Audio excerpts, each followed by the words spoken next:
सांस रोक के 11 बार सलामुन अला नूहिन फिल आलमीन। हर ला इलाज खारिश, एलर्जी और गिल्टी के लिए कितना पढ़ते हैं, कैसे पढ़ते हैं? सांस रोक के 11 मरतबा पढ़ते हैं, फिर ऊपर फूंक मारते हैं। हाँ, क्या तेल पे दम करते हैं, तेल लगाते हैं, या मिट्टी के ढेले पे दम करके देते हैं, वो लगा के मिट्टी का ढेला फेंक देते हैं। ऐसे पानी में बहा दो उस ढेले को या दफन कर दो। सांस रोक के 11 बार सलामुन अला नूहिन फिल आलमीन। अस्सलाम वालेकुम। वालेकुम अस्सलाम जी।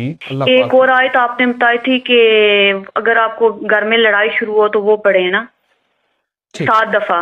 ठीक है, मैं तो वो भी कर रही हूँ, उससे मुझे बहुत फायदा हुआ है कि जब भी हमारे घर में थोड़ी टेंशन शुरू होती है मैं पढ़ देती हूँ तो सब ठीक हो जाता है।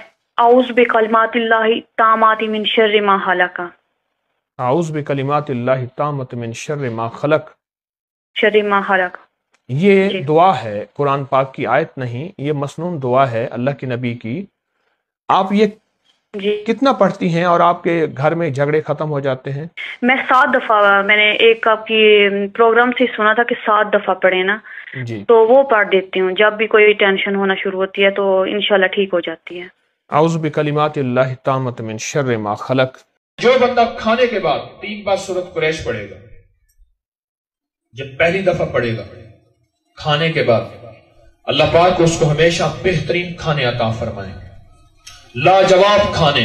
और जो खाने की कुव्वत है वो बीमारियों में नहीं लगेगी, वो खाना बीमारी नहीं बनेगा। और जो खाने की कुव्वत है वो मासियत गुनाहों में नहीं लगेगी, इबादत, खिदमत खल्क और मखलूक की खैरखाई में लगेगी। और जब दूसरी दफा सूरत कुरैश पढ़ेगा खाने के बाद, दूसरी बार पढ़ेगा, अल्लाह उसका दस्तरखान हमेशा वसी रखेगा, रिज्क बेबहा कर देगा।